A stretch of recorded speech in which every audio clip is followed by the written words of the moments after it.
नमस्कार, सुप्रभात। आप सभी दर्शकों को दिवाली की हार्दिक शुभकामनाएं। आप देख रहे हैं हमारा सांकेतिक समाचार। मैं हूं साइमा खान और मेरे साथ हैं मेरी सहयोगी दीपाली। तो नजर डाल लेते हैं सबसे पहले हेडलाइंस पर।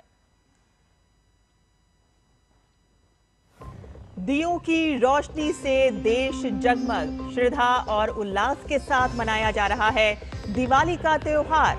सरहदों पर जवानों ने बांटी दिवाली की खुशियां। प्रधानमंत्री ने दी शुभकामनाएं।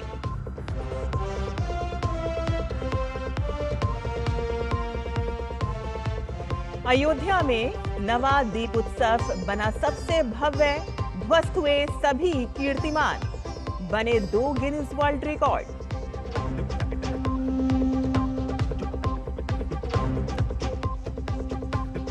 बिहार में दूसरे चरण के लिए नामांकन भरने और पहले चरण के लिए नाम वापस लेने की अंतिम तारीख आज। तो वहीं कांग्रेस के 6 उम्मीदवारों की एक और सूची जारी।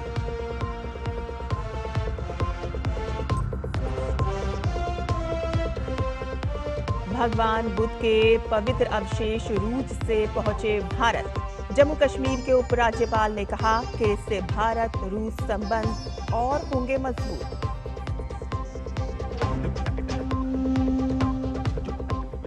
और इजराइल का गजा पर बड़ा हमला, 18 की मौत। नेतन्याहू ने सेना को गजा पट्टी में सख्ती से कार्रवाई करने का दिया निर्देश। इसी महीने इजराइल और हमास के बीच सीज फायर की हुई थी घोषणा।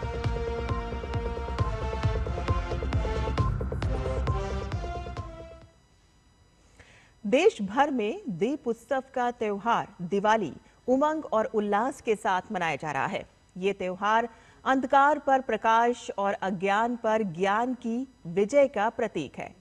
मान्यता है कि इस दिन भगवान श्री राम 14 वर्ष के वनवास के बाद अयोध्या जी लौटे थे और उनके आगमन की खुशी में अयोध्या वासियों ने दीप जलाकर स्वागत किया था, जो आज परंपरा बनकर हर कोने को अलौकित करते हैं।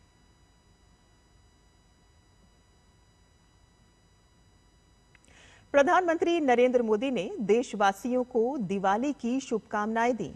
सोशल मीडिया पर उन्होंने लिखा कि दिवाली के पावन अवसर पर हार्दिक शुभकामनाएं। प्रकाश का ये त्योहार हमारे जीवन को सद्भाव, सुख और समृद्धि से अलौकित करे। हमारे चारों ओर सकारात्मकता की भावना व्याप्त हो रहे। मर्यादा पुरुषोत्तम भगवान श्री राम की नगरी अयोध्या रविवार की शाम भक्ति, श्रद्धा और आलोक से सराबोर हो उठी। सीएम योगी ने सरयू तट पर मां सरयू की आरती कर दीप उत्सव 2025 का शुभारंभ किया और इस अवसर पर अयोध्या ने 2 नए गिनीज वर्ल्ड रिकॉर्ड बनाकर इतिहास रच दिया। एक रिकॉर्ड दीप उत्सव के दौरान 26,17,215 दीप जलाकर बनाया गया। तो वहीं दूसरा रिकॉर्ड सरयू मैया की आरती का रहा, जहां इस वर्ष एक साथ 2,128 वेदाचार्यों, आर्चकों व साधकों ने सरयू मैया की आरती की। Guinness book of world record के प्रतिनिधियों द्वारा कीर्तिमान रचने की घोषणा के साथ ही पूरी अयोध्या जय श्री राम के उद्घोष से गुंजामान हो उठी और मुख्यमंत्री योगी आदित्यनाथ की अयोध्या के प्रति प्रतिबद्धता ने फिर से रामनगरी को वैश्विक रिकॉर्ड सूची में दर्ज करा दिया।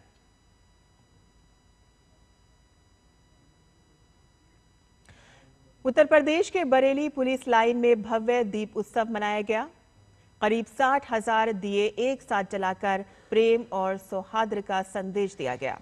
दियों की रोशनी से पूरा परिसर जगमग उठा और आसमान आतिशबाजी के रंग से भर गया।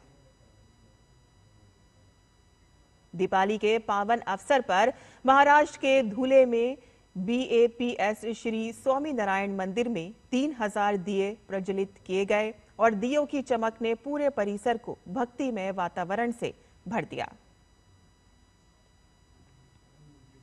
छत्तीसगढ़ में गढ़चिरौली बस्तर की सीमा से सटे दूर दराज के गांव में रहने वाले लोगों और ITBP के जवानों ने मिलकर पहली बार दीपावली मनाई। आईटीबीपी के जवानों ने लोगों को मिठाइयां बांटी और साथ ही एकता का भी संदेश दिया।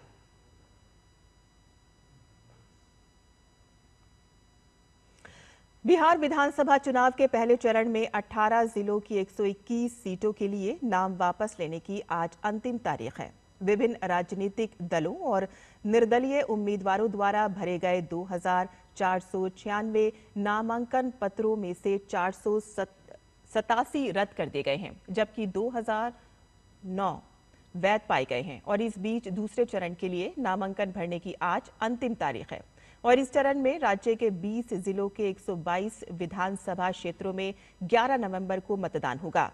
उम्मीदवार 23 अक्टूबर तक अपना नामांकन वापस ले सकते हैं।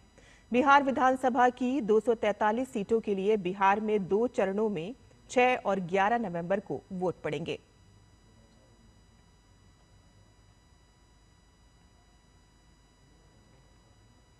बिहार में बढ़ती सियासी सरगर्मियों के बीच कांग्रेस पार्टी ने प्रत्याशियों की एक और सूची जारी की है।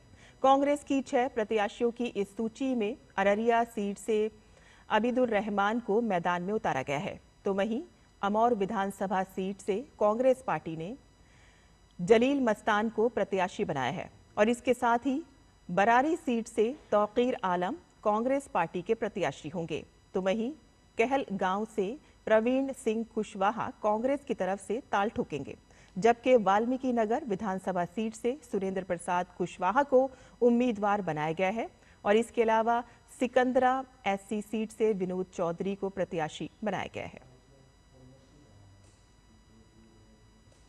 जम्मू कश्मीर के उपराज्यपाल मनोज सिन्हा भगवान बुद्ध की पवित्र अवशेषों को लेकर वापस भारत पहुंच गए हैं और इन पवित्र अवशेषों को नई दिल्ली के राष्ट्रीय संग्रहालय से एक प्रदर्शनी के लिए 11 अक्टूबर को रूस के कलमीकिया गणराज्य से लाया गया था, जिन्हें वापस नई दिल्ली के राष्ट्रीय संग्रहालय में रख दिया गया है।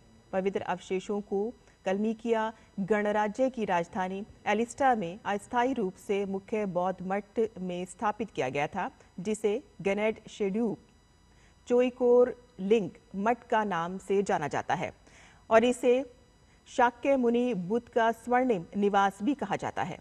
जम्मू कश्मीर के उपराज्यपाल मनोज सिन्हा ने कहा कि ये भारत और रूस के संबंधों को और प्रगाढ़ करने में मील का पत्थर साबित होगा। दिल्ली एनसीआर में वायु प्रदूषण का स्तर बेहद खतरनाक है, जिसके कारण अब वायु गुणवत्ता प्रबंधन आयोग ने राजधानी में ग्रैब 2 लागू कर दिया है और जिसके तहत सड़कों की वैक्यूम स्वीपिंग और पानी का छिड़काव हर रोज होगा। निर्माण स्थलों पर धूल नियंत्रण के उपायों की सख्ती से लागू किया जाएगा। कूड़ा, लकड़ी या कोयला जलाने पर रोक रहेगी। सीएनजी, इलेक्ट्रिक बसों और मेट्रो की सेवाओं के फेरे बढ़ाए जाएंगे ताकि निजी वाहनों का इस्तेमाल कम से कम हो और इसके अलावा डीजल जनरेटर चलने पर भी रोक रहेगी। इजराइल ने गाजा पर एक बार फिर से बड़ा हमला किया है। इजराइल ने कहा कि ये कार्रवाई हमास के उन हमलों के जवाब में की गई जिसमें उसके 2 सैनिक मारे गए थे। गाजा के निवासियों और स्वास्थ्य अधिकारियों ने बताया है कि इजरायली हवाई हमलों और टैंकों की गोलीबारी में 18 लोग मारे गए, जिसमें एक महिला भी शामिल है। इजरायली सेना ने उसने सुरंग, हथियार डिपो और हमास के ठिकानों पर हमला किया, तो वहीं इजरायली प्रधानमंत्री कार्यालय ने एक बयान में कहा है कि हमास के उल्लंघनों के मद्देनजर प्रधानमंत्री बेंजामिन नेतन्याहू ने सेना को गाजा पट्टी में सख्ती से कार्रवाई करने का निर्देश दिया है। बता दें कि अमेरिका की मध्यस्थता में इसी महीने इजराइल और हमास के बीच सीज फायर की घोषणा हुई थी। और इसी के साथ ही हमारा ये विशेष सांकेतिक समाचार यहीं खत्म होता है। मुझे और मेरी सहयोगी दीपाली को अनुमति दें, लेकिन आप देखते रहिए डीडी न्यूज़। नमस्कार।